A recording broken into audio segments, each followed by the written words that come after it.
So we discussed the small intestine. This is where this is where most of the digestion occurs and absorption. Whatever is not digested will enter into a large intestine, and large intestine, also known as a colon, will have four technically major parts. We have the ascending part of it, transverse because it goes literally across, and then there will be a descending part, right? So everybody see the ascending, so whatever is digestive parts, well, whatever is undigested goes literally upward, then across, and then downward will store, and then will eject it from the anus. So this is where most of our microorganism resides, and you probably heard about the gut flora, etc. This is where they live. They trying to digest whatever we did not digest, and that's the kind of positive thing for the microorganisms. We're providing them with a place to live, warm, wet environment, plenty of food. What they give it to us, they give us they give to us some of the vitamins, specifically vitamin K. And during the movement of the undigested particles through the large intestine, there will be no more digestion going on, except the microorganisms. But now those particular microorganisms will give us again vitamin C, which will be absorbed. Water and minerals also will be absorbed in the large intestine. Not really much of the nutrients, like all of the amino acids, simple sugars, as well as the fatty acids, will be absorbed in the small intestine. All right, make sure you understand that. There will be water absorption, mineral absorption, some of the vitamin absorption, but not much of the nutrients in the large intestine. All right, large intestine separated from the small intestine with something which is known as the ileocecal valve, which is basically prevent undigested parts to go back into the small intestine. And then, of course, we have that particular kind of closed end. Last portion of the small intestine opens up, and that particular closed end of the large intestine known as the cecum. In some of the animals, specifically herbivores, cecum can be enlarged. This is where the grass goes, well, not grass, but the food, partially digested grass goes, and this is where additional time for digestion will occur, along with appendix. In humans, appendix do not actively participate in the digestion. As a matter of fact, it can be tied up with all kinds of undigested particles, get inflamed, and then causing the problem known as appendicitis. And then, of course, appendicitis left untreated might burst, and then there will be some stuff which is undigested parts will start leaking into the body cavity, which essentially left untreated is fatal. And the appendicitis by itself, as far as I know, is very, very painful. So anyway, that particular closed end, again, known as the cecum, humans have a relatively short one. And very small appendix. Right now, appendix is used by the immune system. This is where we have several major lymph nodes, but it's not really actively participating. In the herbivores, however, it does. So once again, we as humans designed by the nature to be omnivores. If it would be just the herbivores, we would have enlarged appendix, so to speak. So anyway, many bacteria live and reproduce within large intestine. As a matter of fact, about up to probably 80% of the dry feces is nothing else but the dead bacteria. So that's a lot of bacteria. So feces compacted, and pass into the rectum, and that particular place where this is where it will wait until it will exit through the anus. There is several major sphincters, striated muscle sphincter. So it's basically two sphincters, anal sphincter made out of two smooth muscles, which is closing down, and the striated, which is kind of voluntary, okay? So now accessory organs, we already discussed them, the pancreas. And again, remember, pancreas is the endo and exocrine gland at the same time. The exocrine part, through the specific ducts secreting into a small intestine trypsin and chymotrypsins, proteins, well, that's basically the enzymes which breaking down proteins into a smaller polypeptides, and eventually they are breaking down into the amino acids. Then pancreatic amylase. Amylase, we already talked about that. That's the enzyme which we have in the saliva to start the polysaccharide breaking down into a smaller sugar so they can absorb later on. And then lipases. Lipases, of course, fats will be broken down into free fatty acids. And remember, bile helps to emulsify the fats, right? Remember that. And then, of course, there will be a bicarbonate to neutralize any kind of acidity coming from the stomach juices. And then again, it's an exocrine and endocrine gland. Exocrine producing enzymes, endocrine gland producing hormones such as insulin, right? So now liver, again, largest internal organ, external organ, or largest body organ to begin with is skin, and unfortunately will not be talking much about the skin. So the liver filters the blood from pretty much any kind of toxins, and then of course it secretes bile. Bile will be stored in a very specific organ known as a gallbladder, and then the gallbladder concentrates the bile, and then it goes into the releasing straight into a small intestine, and then this is where the emulsification of the fats, and then later on breaking down the fats will will continue. So here we have, this is basically stomach is right here, somewhere right here. So we have liver usually on the bottom kind of the liver, and later on when we'll do virtual dissections, you will see it's a small kind of bubble, greenish looking organ. Gallbladder will secrete the bile, and this is the pancreas, and this is, you see the duct, so exocrine part of the pancreas will be producing all kinds of enzymes, all right? And then there is a pancreatic islets. Those are known as the, those ones are known as the endocrine gland or endocrine part of the pancreas. They are producing the glucagon and insulin straight into the bloodstream. So gastrointestinal activities are coordinated by nervous as well as the endocrine system. As a matter of fact, pretty much everything in our body will be coordinated by two of those particular systems: chemical, which are pure chemical endocrine system, and then of course electrochemical, which is a nervous. So nervous stimulates salivatory, gastric in response to external stimuli such as sight, smell, consumption of the food. And then stomach and proteins release the gastrin, and that triggers the hydrochloric acid. So all of that works together. We have two major systems of communication and keeping our internal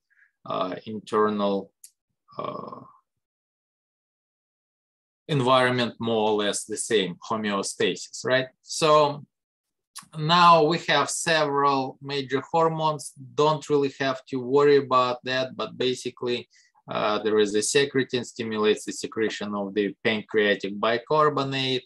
We'll talk a little bit more about the insulin a little bit later. So liver chemically modified substances absorbed from digestive tract, so and released to the rest of the body, meaning that the blood from the digestive system enters the liver right away. So if any kind of toxins has been ingested, including pesticides, many of the carcinogens, will the liver will try to convert them into a less toxic form, if possible. Not always that's possible. Periodically, people can overload liver, and then those particular chemicals will go into a bloodstream. For example, alcohol. Whenever people drinking too much alcohol, what happens? The liver will not be able to destroy that particular the products of the alcohol, and eventually it will hit the second target organ, the brain, and the people start tipsy, start getting tipsy, alternation of the nervous system. And then, of course, the liver will regulate the levels of the hormones. If needed, it can destroy them. And then, of course, the proteins found in the plasma will be produced by the liver. Also, liver is the only, as far as we know, only organ which can restore pretty much completely. From part of it, it can grow back in most of the cases. So blood glucose. So here we have the insulin and the glycogen, two different two different glucagon, two different hormones which produced by the pancreas. So whenever we have a very high, let's say we just had, I don't have the sugar in my coffee, but let's say I had some too much sugar levels start going up. As a result, the pancreas will produce insulin. Insulin is the specific hormone, basically a chemical message saying that the liver have to start with the removing of the excessive glucose and store it as the glycogen. It's basically starch-looking chemical, but it's basically in animals. Starch, of course, is a plant. Now, whenever the levels of the glucose will decrease, let's say you didn't eat for some time, don't have enough, you were thinking too much, so you need that particular quick fuel. So we will have a glycogenesis. Now we have an opposite chemical produced, a hormone saying, hey, start breaking down the glycogen and release glucose into the blood. Okay, so it's going on the opposite. Insulin stimulates to combine and store it, glucose combine and store it. And then whenever you're exercising or anything like that, glycogenolysis will go and will break it down into, glycogen into the glucose. Now, what will happen if the glycogen stored in the muscles and did not used for some time? So it's a short-term storage for glucose. If it will not be used for some time, let's say you're overloading yourself with the sugars, then what happened? Well, let's say you had a rich carbohydrate meal. For the breakfast, you had tons of pancakes, and then you had a brunch and you had some sort of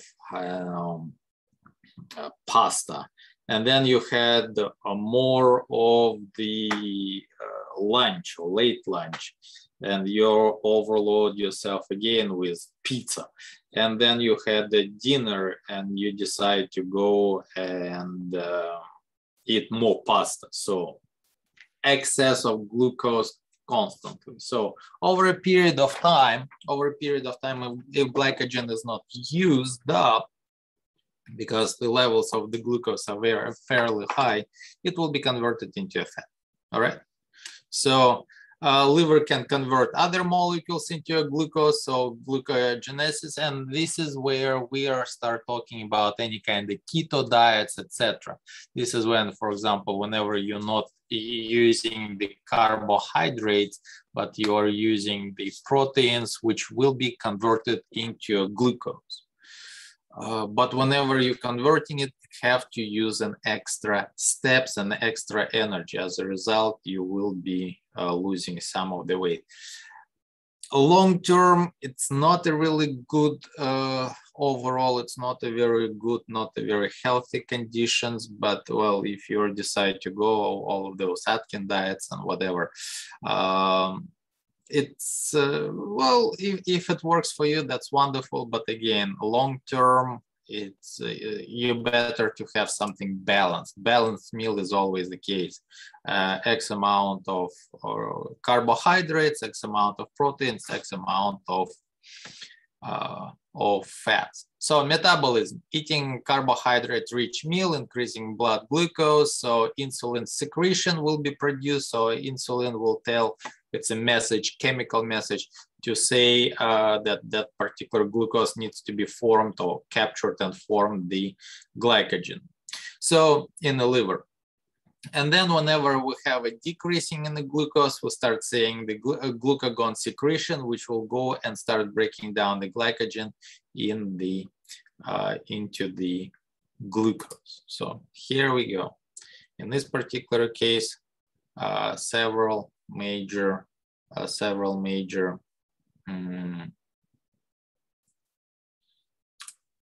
hormones. So you don't really have to memorize any of those, but the gastrin, for example, cytokinin, gastric inhibitory peptide, secretin.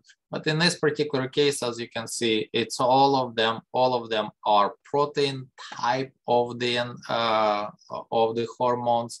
And then they will stimulate, stimulus enter the food into the stomach, fatty chyme into a duodenum, and so on and so forth. So in this particular case, kind of take a look on that. But again, just remember that there is quite a few hormones which regulating the digestion. And then the enzymes, again, see, location, salivary glands, and then the stomach, pepsin, pancreas will produce that, but where it will go into a small intestine.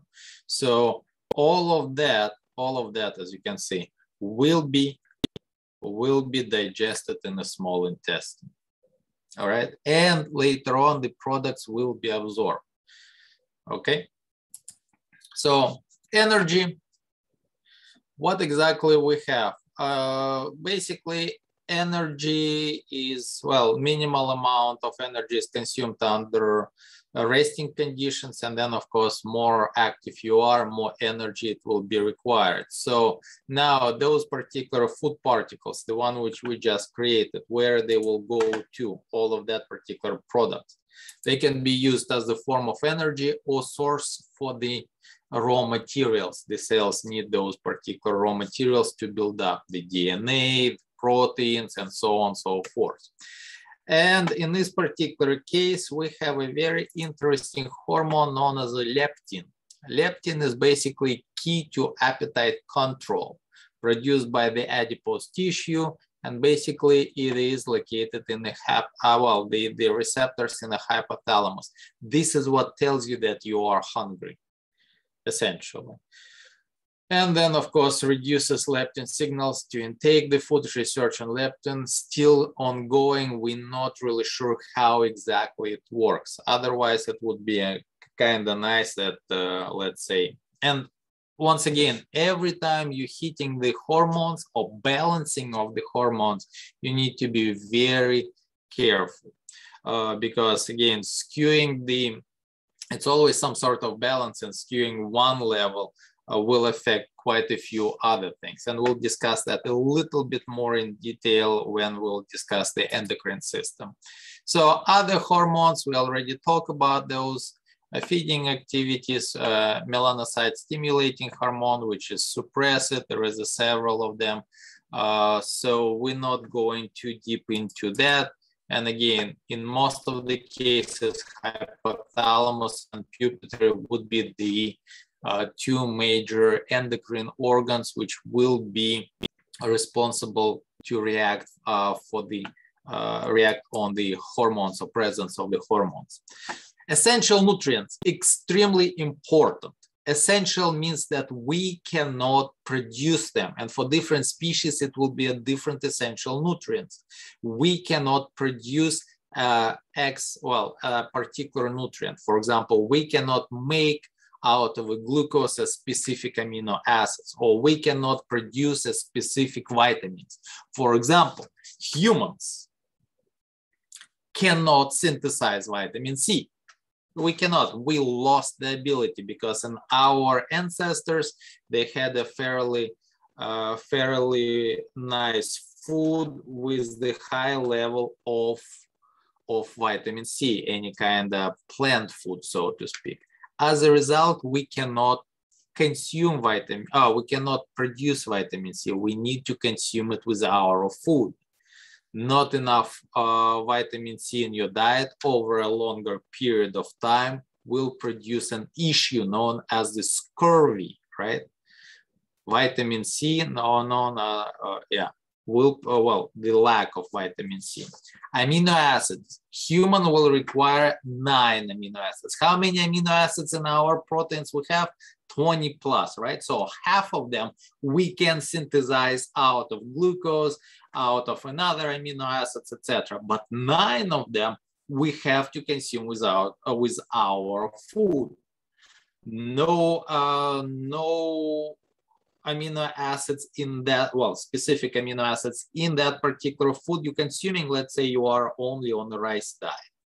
Rice will have a lot of carbohydrates, some of the proteins, of course, but that would not be enough because there will be not enough vitamin C and there will be not enough amino acids which are necessary. That's why I told you before that if you decide to go into a vegan diet, you have to be very careful of what you eat. Or you decide, well, who cares about the rice? I will go with corn, same kind of idea. Corn will have a lot of carbohydrates, not enough amino acids. Or you'll say, okay, well, I will add the, let's say, beans. I will be eating only beans and such, legumes. Soy and the regular beans and kidney beans and the black beans and the refried and so on. That's wonderful. But beans, the plant food, do not contain all of the amino acids which, well, I don't know about a single plant food or type of food which contain all of the required 9 amino acids which we have to have. And again, if you will not consume today those 9 amino acids, that's not a big deal. If you will consume only 8 out of 9 amino acids over a week, not a problem. But if it's a year or 2 or 3, this is where it will start getting into the issue. Same thing with the vitamin C. If you didn't get enough vitamin C today, that's okay. You decide I'll just pig out on the pizzas, for example, and there will be not much of the vitamin C in there. Therefore, it does not the next time, next day, it's not, like waking up, your gums start bleeding, your teeth falling out, and then the next day you died because of vitamin C deficiency, scurvy, right? Ascorbic acid, the acid which is preventing scurvy. So anyway, but over a period of time, you need to get the proper amount. That's why the vegetables as well as the fruits are really good for the vitamin C or as a vitamin C supply. And then long chain unsaturated fatty acids, you might have heard about the fish oil, right? Those particular fish oils, will contain all of the unsaturated fats which we need. If you eat a piece of meat, chicken or beef or pork, what have you, doesn't really matter. All of the meaty product or eggs or milk will contain those particular necessary 5 or 9 amino acids. And then there is quite a few minerals which we need to consume. And then long term, again, it's always almost always a long term. If you're not getting the proper minerals in your diet, there will be always some sort of side effects. And I'll talk briefly about that. So here we go, vitamin A, right? Visual pigments, maintaining epithelial tissues, green vegetables, milk product, and liver. If you don't have it over a period of time, night blindness, meaning that you will see really, really badly at night, meaning that your black and white or light sensors are not very acute. And flaky skin, you will start seeing a lot of skin flaking off. Then the B vitamins, again, there is quite a few of those particular things: inflammation, eye irritation. But as you can see, meat, milk products, again, type of meat. You might not like liver, but well, there is other sources of vitamin A. Many kinds of different food. Riboflavin is important, and then again, lean meats and grains, many kinds of foods, cereals and vegetables, as well as the meats and so on. Green vegetables is folic acid. See vitamin C right here. Scurvy. Again, scurvy is, and this is where a huge problem for, let's say, 16th, 17th century sailors, because, well, they were sailing. The trip was taking about 2 or 3 months from, let's say, Great Britain to North America. As a result, if the diet does not have much of the fruits and green leafy vegetables, they might develop a scurvy. And that was a problem for British as well as the French and Spanish sailors. German sailors or Asian sailors, we're talking about Chinese sailors, the Korean sailors, Japanese sailors, or Russian sailors, they didn't have that particular problem, because one of the part of their diet was fermented type of cabbage. Sauerkraut in German, kisle kapusta in Russian, kimchi or something like that in many of the Asian cuisines. Those ones are naturally high in vitamin C, and that was well, those particular fermented food, they kind of already fermented, rotten, so to speak. So they can be preserved for quite some time, and that was a part of the regular diet of, let's say, Russian sailors. So they rarely were developing scurvy. And then vitamin D, right now we have the milk where the vitamin D is added. Vitamin K, remember, the bacteria produces us. If we don't have the vitamin K or green leafy vegetables, severe bleeding. And there is always, that's very important also for the little ones when they're developing. If there is some sort of issue with some of the vitamins, they might create all kinds of problems. All right. So, but again, in this particular case, it's a long term, couple of weeks at least, before all of that will start showing up. Not like I didn't have my vitamin C today, tomorrow I died from scurvy. No, it will take a couple of weeks to develop. Now, variations in digestive systems. And we're not going too deep into the, let's say, minerals, but let's say iron, right? Iron is important. Why? Because it's a part of the hemoglobin, and hemoglobin is a protein which will be located in the red blood cells, which captures the oxygen. So if you have a lack of the iron in your diet, and I'm not saying that you have to grab a piece of metal and start chewing on that, but if you have a lack of iron in your diet, what will happen? Anemia. It will result into anemia, meaning lower than normal or usual number of red blood cells, because red blood cells will not be able to build up the hemoglobin. As a result, you will not be able to, well, your organism will not be able to move oxygen efficiently. So that's creating quite a few problems, right? So variations in digestive system. Digestive tracts can change, and we talk about that. It's a minor, generally it's not a huge problem for the bacteria to live in the humans. And again, if we don't have it, and the one of the reasons, like for example, if you're on a broad spectrum antibiotics, if you're on a broad spectrum antibiotics, yeah, antibiotics kills all of the bacteria, the bad one and the good ones as well. So quite often, if you are, well, it's a very good suggestion. If you went through the treatment for the antibiotics, it's usually about 2 weeks or so. After that, make sure that you will get a really good probiotics. Probiotics is a special pills which contain some of the bacteria necessary for the humans.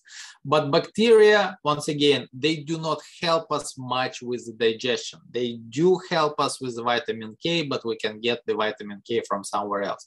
But they are extremely essential for many of the herbivores, because herbivores, again, the main source of food is the cellulose, and cellulose is really hard to digest, and the bacteria helps them with that.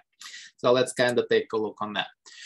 So here we have the esophagus, stomach, and then see small intestine is very long. And then now look at this cecum right here. In humans, it's basically very short, well, about an inch.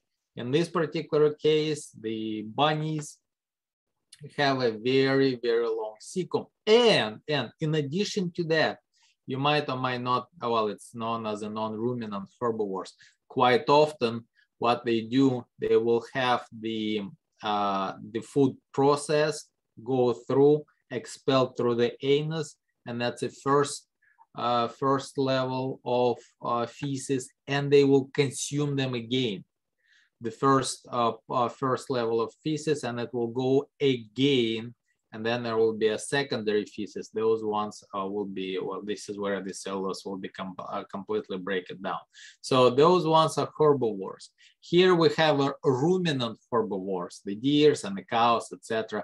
They have a highly specialized stomach, but also extremely long small intestine, also a cecum with the spiral loop of the large intestine. And again, large intestine is very long as well. This is where the slowly that particular cellulose will be broken down. On the other hand, look at the carnivore or insectivore, which is technically a carnivore. The small intestine is long, the large intestine, there is almost no cecum, or cecum is relatively small. So you can see the difference between the herbivore and the carnivore, a pure carnivore digestive system. Humans kind of in between.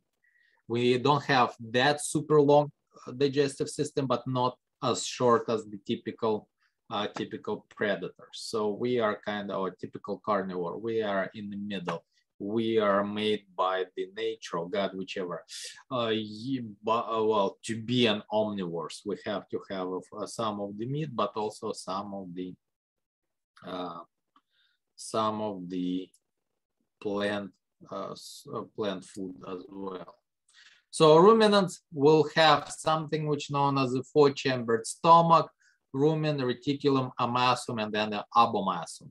And they have a process known as the rumination, meaning that the cow, for example, chew on the grass, then it chew more, it goes and let's see, it goes into the rumen, and the rumen is a huge sac which is filled up with the bacteria. And that particular grass will stay there for some time, it will be ruminated, and then it will be literally kind of, well, the exaggerated back into the mouth during the nighttime, and the cow will chew it again, and then it will go now into the omassum and then abomassum, and then it will go into a small and large intestine. So very, very complex way how to chew on that. So, and then of course they have convergent evolution with the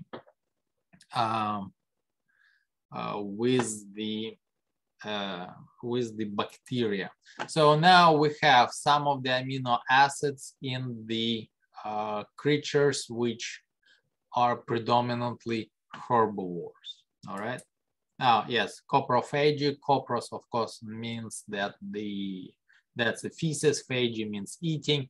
So many of the rabbits, for example, digest the cellulose and cecum, and then because it's in the large intestine, they cannot regurgitate no more. So such of the animals will practice in the eating the feces. But again, that's the first pass or first level of feces. So they eat feces, and then after the second part, they stop eating feces. And no, like let's say the dogs, which you know, some of the dogs are known to eat feces, they're not going into that. It's just a coprophagy, but they do not do the digestion of the cellulose. And in the birds and mammals, intestinal bacteria essential for synthesizing the vitamin K for the blood clotting, and many of the birds lack of the bacteria, so they will have to have the vitamin K in their diet. Otherwise, there will be, again, long-term no vitamins, there will be all kinds of issues. That's briefly all about the digestive system, and let's kind of go into the circulatory system, all right? So circulatory system are basically a network of tubes where the liquid blood, essentially, or hemolymph, will be distributing the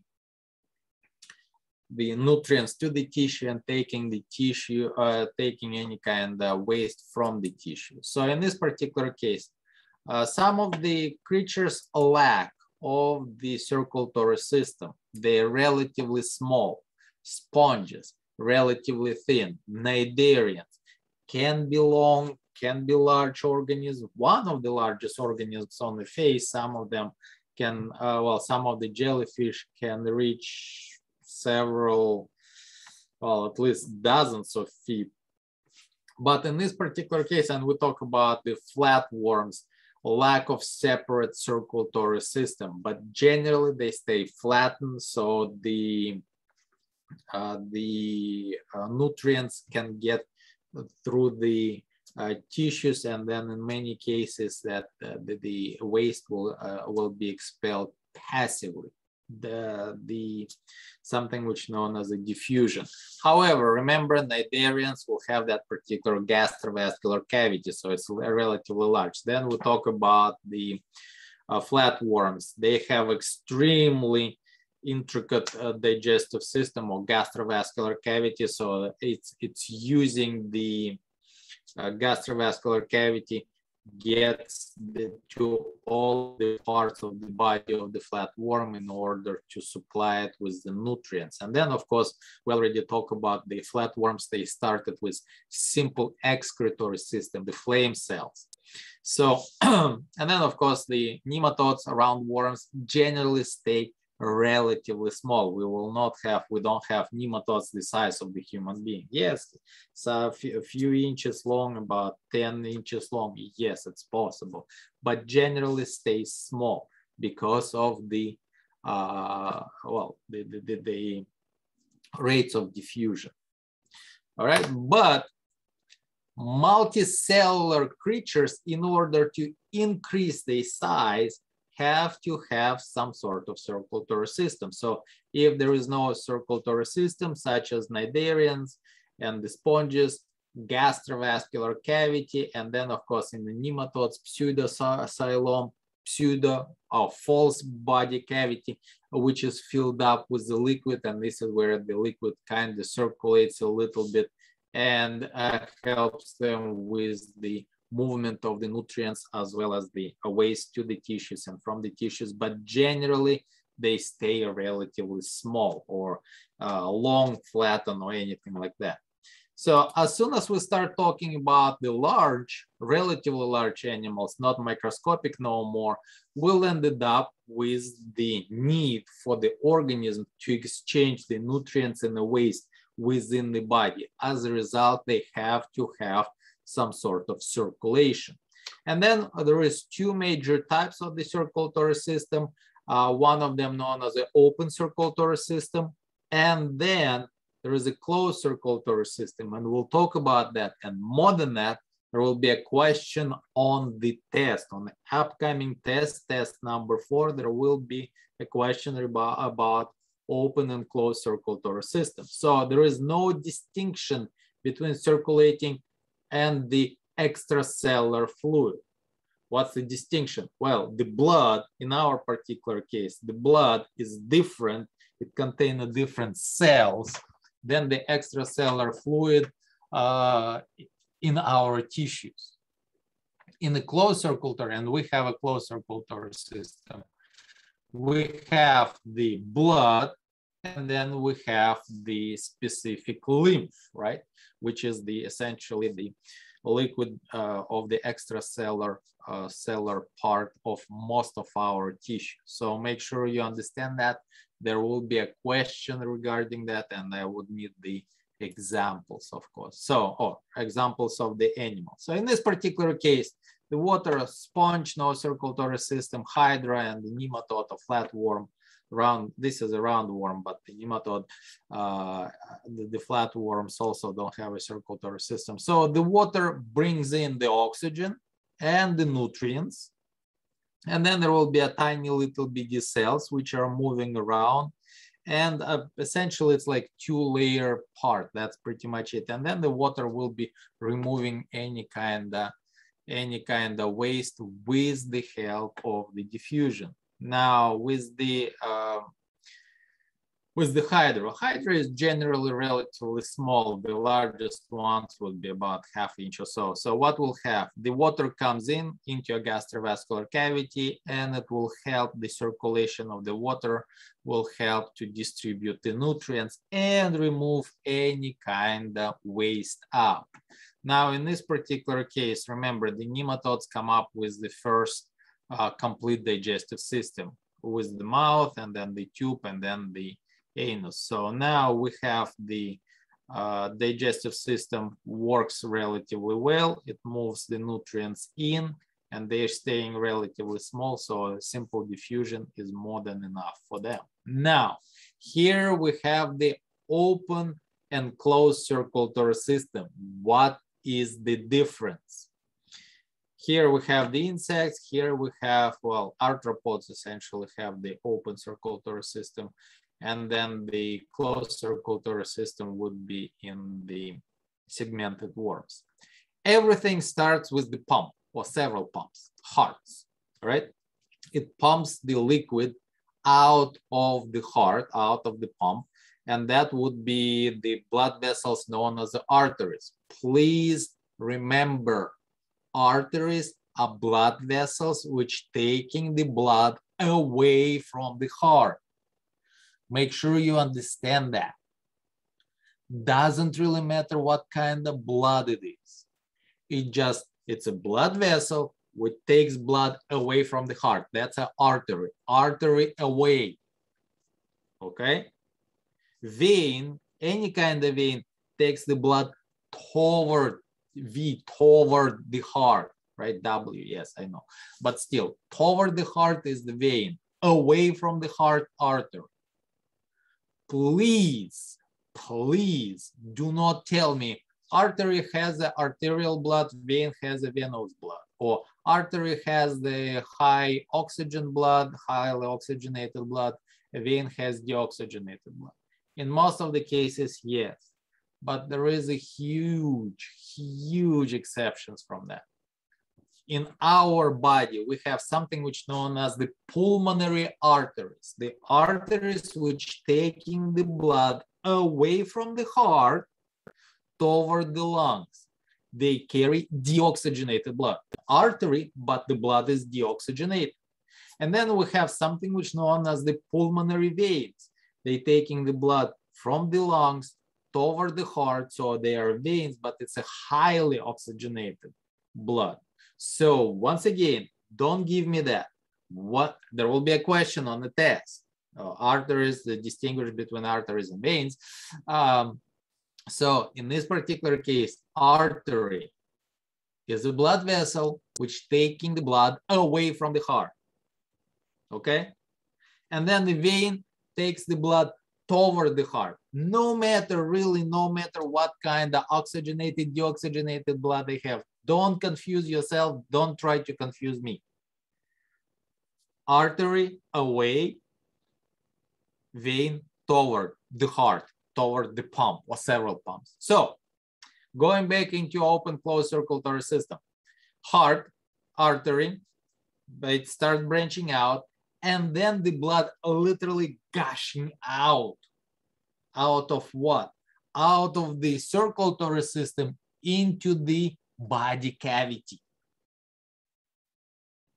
As a result, see the body cavity, as a result, most of the digestive organs as well as the reproductive organs will be literally bathing in blood. Well, it's not really called blood in the open circulatory system creatures, it's called hemolymph. But for simplicity's sake, we can call it blood. So in this particular heart case, heart is pumping, goes through the arteries, they start branching out, and at some point of time, there will be exit sinuses. The blood will be gushing out into the body cavity. All right? And then what will happen? The heart continue to pump the hemolymph, and it will be coming into the circulatory system. It will be kind of pushed into the circulatory system and will return back into the heart. So it's circulating, everything is fine, but it's open because the blood literally leaking out internally. It's okay for those particular creatures to have internal bleeding. For creatures with the closed circulatory system, internal bleeding is very, very dangerous. For us, internal bleeding is kind of hard to detect. Our sensors are very weak to detect the internal bleeding. As a result, some people can die from internal bleeding as minor internal bleeding. I mean, cutting the artery right here can be like, well, don't cut any arteries, but let's say external or internally, two different things. Externally, you can plug it in, there will be a coagulation happening and so on and so forth. Internally, not so much. We'll discuss that a little bit later today. All right, so in this particular case, closed circulatory system, heart pumping into the artery. Now the arteries will start branching out into smaller arterioles and eventually into capillaries. And this is the blood stays within the blood vessels. Now, what will happen later? The capillaries will start fusing together into a larger blood vessels known as the venules, and then the veins, and veins will take the blood back to the heart. Once again, artery takes away, vein brings the blood back into the heart. Done. Make sure you understand that. An open and closed circulatory system. So now, blood. What blood is? It's a type of connective tissue. We already talked about that. It has a fluid matrix or extracellular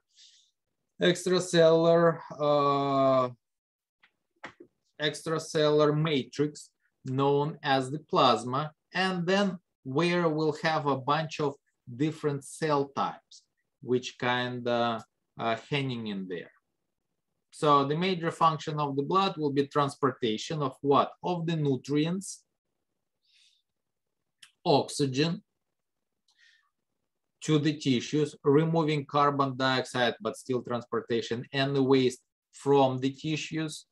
Also, as a part of regulation, what it's regulating? The internal temperature, but also transporting all kinds of hormones. Remember, the hormones are the endocrine glands, are specific glands which are secreting whatever they have, so hormones into the bloodstream, and the bloodstream circulating those particular chemical messages from one part of the body to another.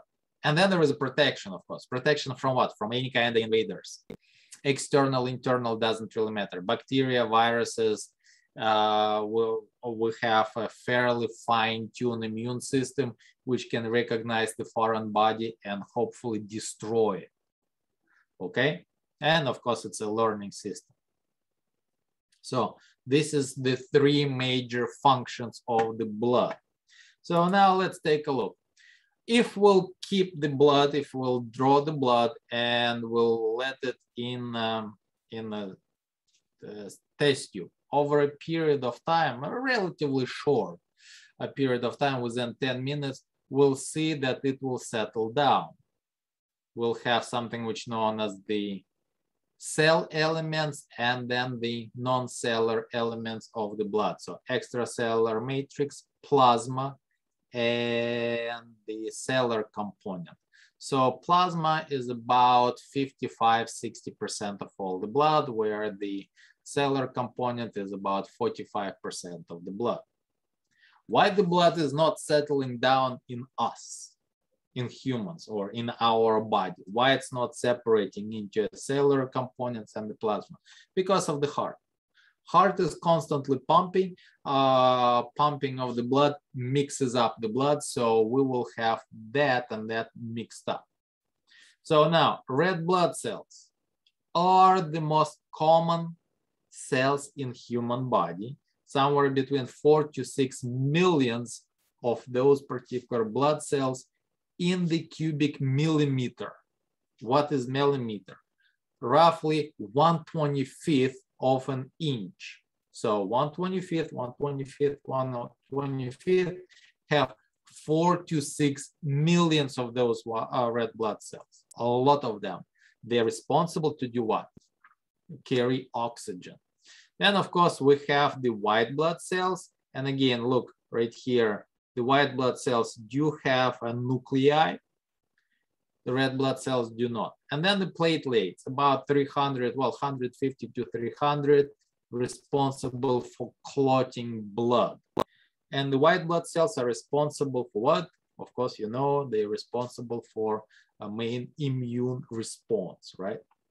So blood plasma made mostly out of water, and that's why if you ever heard that we are about 80% of water, we are.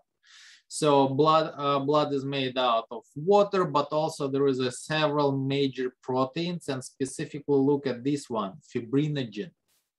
Fibrinogen works together with the platelets to create something which is known as a blood clot. Fibrinogen is the soluble protein. It's dissolved in the plasma. But when it will get, and I'm simplifying, but when it will get in the contact with the pure oxygen, fibrinogen will change into a fibrin. Fibrin is the protein which creates a strand. It's no longer soluble. It will create a strand, and this is the beginning of the clotting process. And then, of course, we have all kinds of electrolytes, sodium, we have chlorine in there, nutrients, some of the gases will be dissolved there, oxygen and carbon dioxide, but mostly oxygen will be carried by the red blood cells, waste products, hormones, etc. Okay? So now let's kind of take a look. 95, yeah, plasma, 95, 90, about 92% water, but also sodium, chlorine, bicarbonate, copper, zinc, magnesium, calcium, etc. And again, some of the proteins and then the fibrinogen, all right? Now, red blood cells, already talk about the very numerous 5 millions per microliter, cubic milliliter.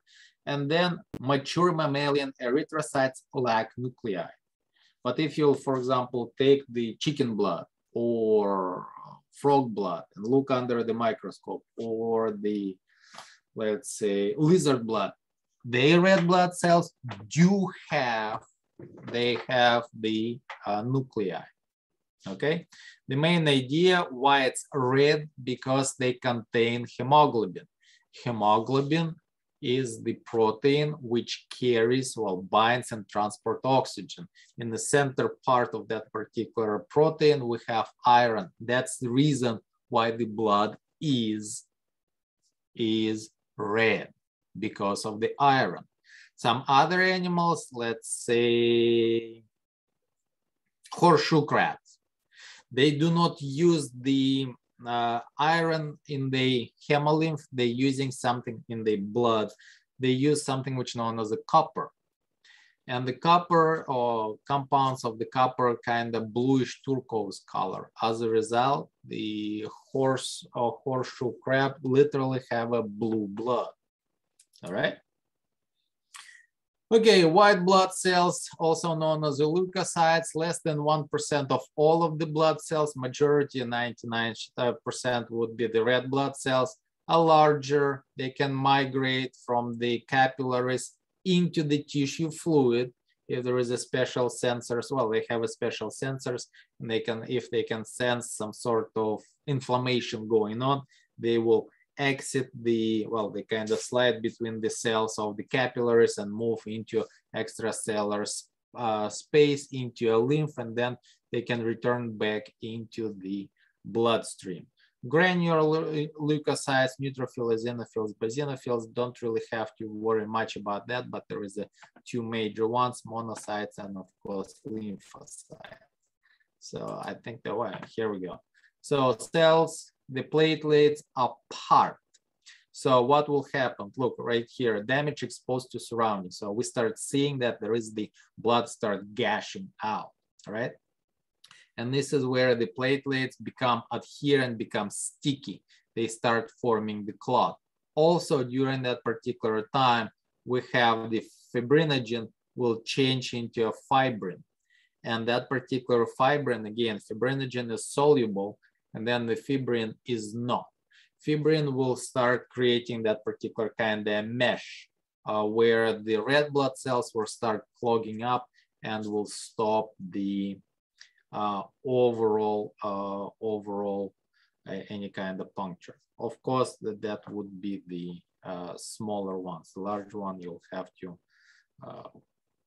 tie it up or anything like that. So in this particular case, this is how simply it works together. But again, platelets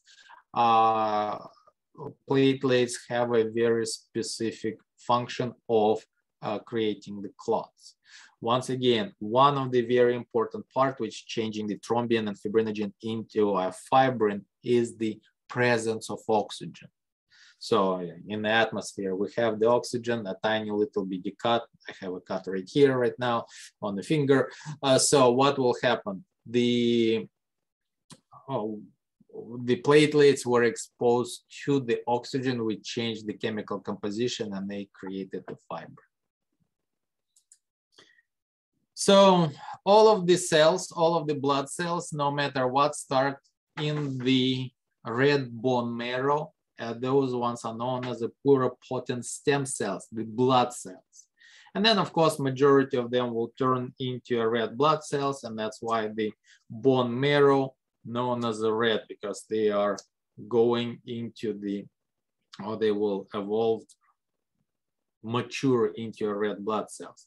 And then there is two major types of the stem cells. Lymphoid goes into lymphocytes, and then myeloid stem cells will go into any kind of bloodstream. There is a specific hormone, erythropoietin, that basically stimulates the erythrocytes production. And in some cases, let's say you lost some blood, the body will produce that particular protein in order to stimulate the production of the red blood cells. That's one of the case. Another case when the stimulated of the red blood cells will happen if you are changing the elevation. For example, my hometown, where I was born, called Almaty, is located about a mile above the sea level, meaning that the concentration of the oxygen at that particular altitude is less than on the sea level. We are here in Houston almost at the sea level. Let's say, forget Almaty. Let's go to Denver. Denver, Colorado is at about a mile high, right? Altitude-wise, I'm not talking about the marijuana dispensaries, cannabis dispensaries. No, we're talking about the altitude. At the higher altitude, less concentration of the oxygen. As a result, whenever you're breathing normally, you will not get enough oxygen, so which will trigger the production of the red blood cells. All right. And after a couple of days, about week and a half, you will end up with the higher than usual number of the red blood cells if you'll stay at that particular altitude for quite some time. And that's quite often is used by some of the sports, Olympic committees, for example. If you ever been in the Olympic camp in California. It's located almost at 4,000 meters, almost what, 2.5 miles above the sea level.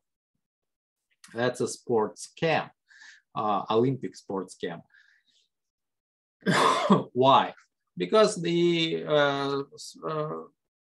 athletes goes there, they stay quite for a month or so. They are increasing artificially, well, not artificial, naturally increasing the red blood cells, meaning when they're going somewhere else at the lower levels, they will require less oxygen, so to speak. They will be more, well, the erythrocytes, they will require same amount of oxygen, but they have more erythrocytes to carry that particular oxygen. So they will get tired less quickly, so to speak. And then, of course, we have, again, this is how the cells will start maturing myeloid stem line. Remember, we have granulated and non-granulated white blood cells, and the myeloid stem cells will mature into erythrocytes, megakaryocytes, which will break down into a platelets, or will start breaking down into a platelets, eosinophil, basophil, neutrophil, and monocyte. All of those considered to be a granular because you will see tiny little bitty granules inside. And the B lymphocytes and T lymphocytes are the ones which are non-granular. So now, circulatory system of fish. Very, very interesting. And again, heart, the structure, very important. And I need to change that. I probably will do that. But in this particular case, what we'll have? The fish will have essentially two chambers, the first chamber and the second chamber. The first chamber, basically the atrium, pumping the blood into the next chamber, which is essentially ventricle, and the ventricle pump it down the circulatory system. Okay, so from the veins, and let me show you the picture. So here what we have, the blood through the veins goes into a first chamber, the atrium, and that particular atrium pumps into a ventricle. From a ventricle, it's pumped through the arteries, and you see the arteries marked blue, meaning what? Meaning that they have deoxygenated blood. Through the main arteries, it goes into the gill. Gas exchange happened, and we'll talk about that next time. And then through the, gas exchange happened. Now oxygenated blood goes through the body. The gas exchange happens in all of the tissues, not only in tail, everywhere. And then the blood will be collected, deoxygenated blood, and returned. So in this particular case, one chamber, two chambers, atrium and the ventricle. There is additional chambers which later on will develop fully into a four-chamber heart, and we'll talk about that. Like, for example, humans have four-chamber heart, but for the fish, two chambers, one atrium, one ventricle. The atrium receives deoxygenated blood, pump it into ventricle, still deoxygenated blood, and then through the arteries goes into the gills, still deoxygenated blood, even though that is technically speaking artery, right? Even though the blood is deoxygenated. So make sure you understand that artery is any kind of blood vessel which takes blood away from the heart. Gills, exchange happens and then coming back. That's for fish. Works perfectly for them, everything is fine. But then we have the amphibians, which start crawling out on the dry land, and they develop what? Lungs.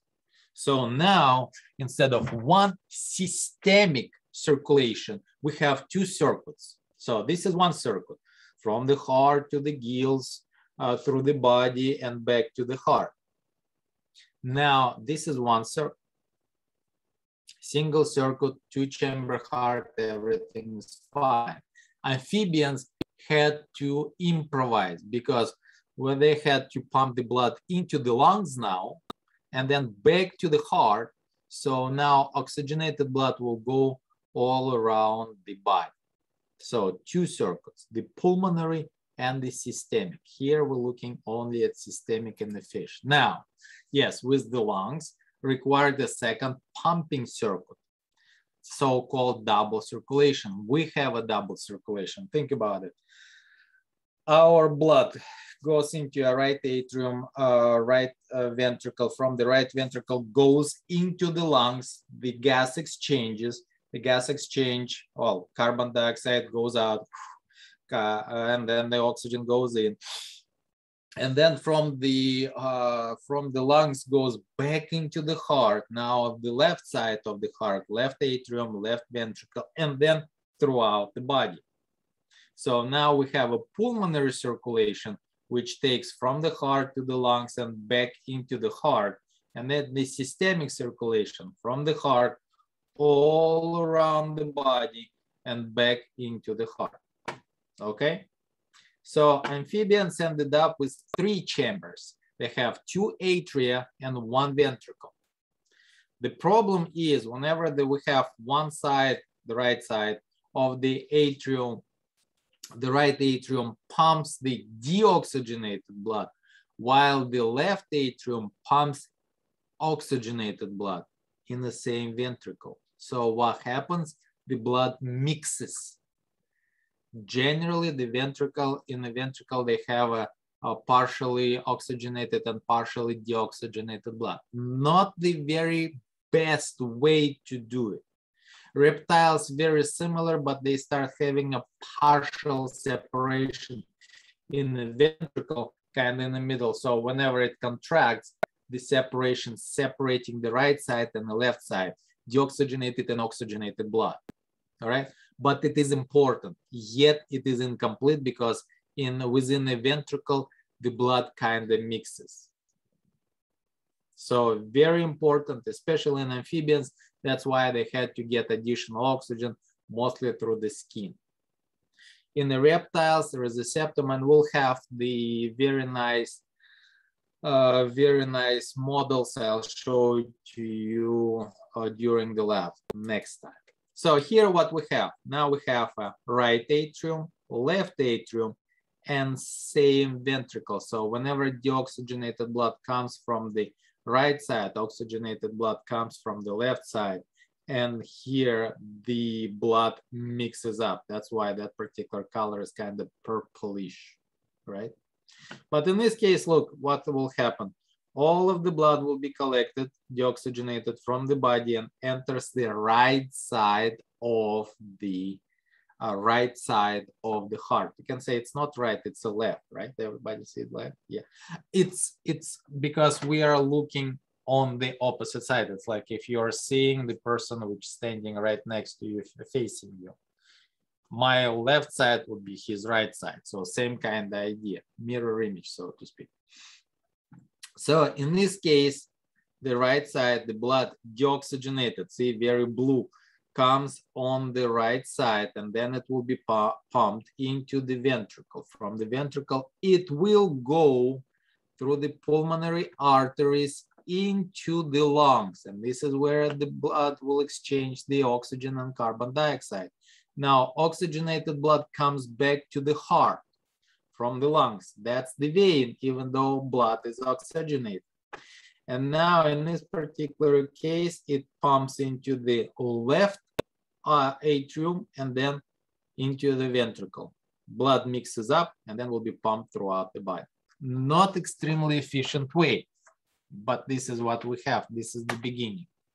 So now mammals, birds, crocodiles, and most likely dinosaurs.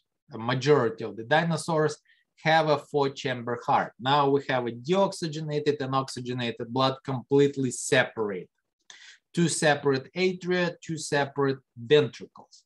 So right atrium receives the deoxygenated blood from what? Major body parts, major veins, and delivers to the right ventricle, deoxygenated blood. Then it pumps into the lungs. Very similar to what we saw in the fish. The atrium, ventricle, and then it was going into the gills. Now, instead of gills, it goes into the lungs. gas exchange happening, and then the blood returns back into the heart. But now it's highly oxygenated in the left side of the heart.